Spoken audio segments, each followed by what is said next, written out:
Hey everybody, what's up? So a while back, I watched this movie from the Criteria collection.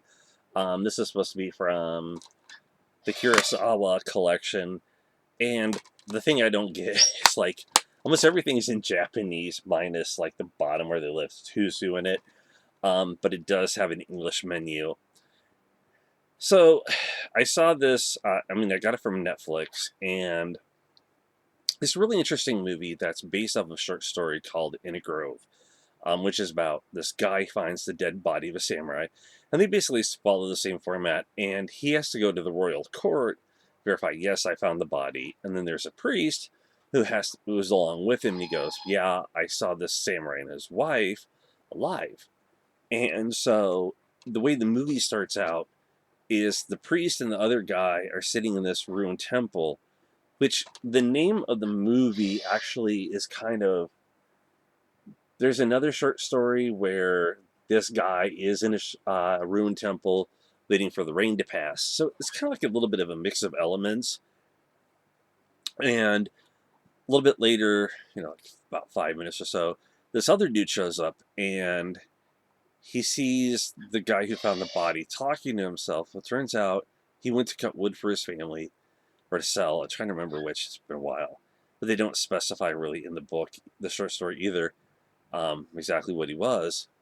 And he sees him talking to himself, and he goes, well, what's wrong with him? And the priest goes, well, we came from the royal court. And the guy's like, you won't believe us. The guy's like, well, I'm waiting for the rain to pass.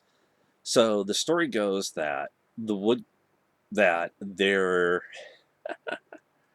and I'm going to say this, I'm not going to give a lot of information, but the movie says there are 4 witnesses to the samurai's murder in the book, the short story, sorry, like book collection of the stories was in. Um, the court only had 3 witnesses. Um, the dead samurai, yeah, they call upon his spirit. This bandit who basically is like this top-notch bandit that's wanted, and they catch him, and he gives his details on it. And then there's the samurai's wife who gives her own story. In the movie, there is a 4th witness that comes along, and you have to watch it to really get that part. But the movie and the short story have one thing in common. Neither list who's guilty of the murder of the samurai. You really have to figure it out for yourself.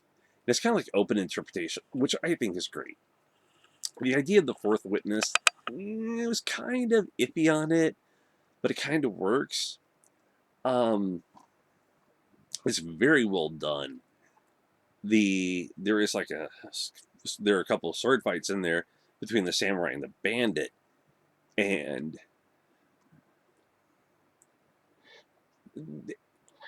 how do I want to say this delicately?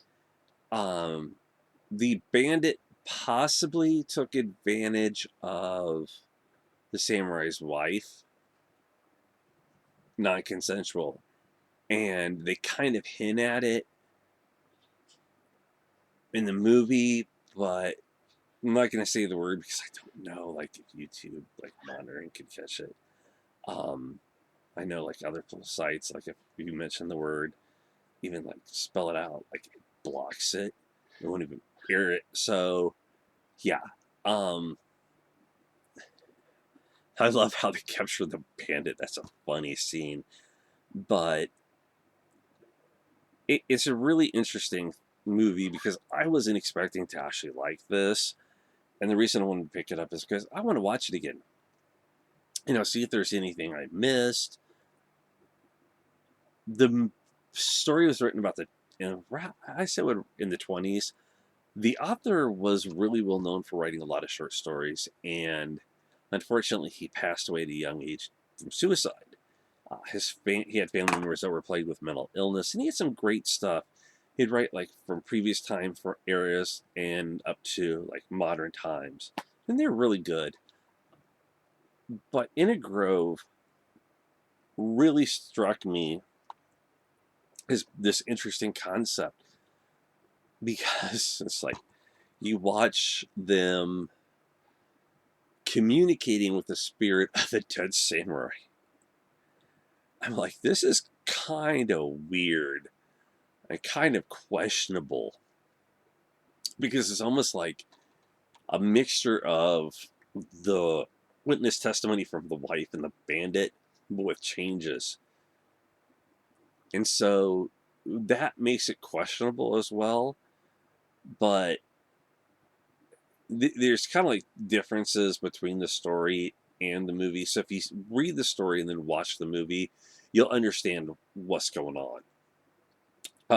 I'd actually heard about this book called Diary of Every Stupid Man by the author, and it was on another channel called Arkham Reporter, and he brought up the book for a reason. I picked up the version he did, and then I went and found more stories by this guy.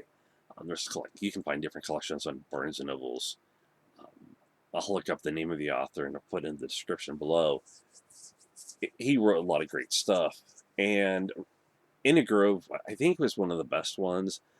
And the way Kurosawa made his own interpretation, 30 years later, almost, he did really beautiful work. I mean, the shots for the rainstorm, um, it's just like the scenes for what happened in the Grove. They're incredible, and this is like the first film of his I've seen all the way through. I'd originally started watching Hidden Fortress, but I had to cancel my Netflix DVD for different reasons, so I had to send it back.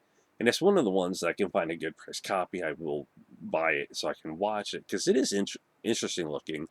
Um, if you know, that is one of the inspirations for Star Wars.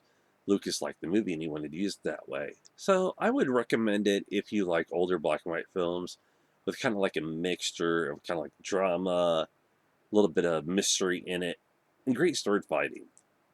Overall, yeah, I would recommend it. I'm not going to give it like 8 out of 10 or 9 out of 10 or 10 or 10 because it's kind of one of those things that you have to watch it several times to really get what's going on and to form your own opinion of who killed who, stuff like that. That's it, everybody. I'll talk to you later. Take care. Bye.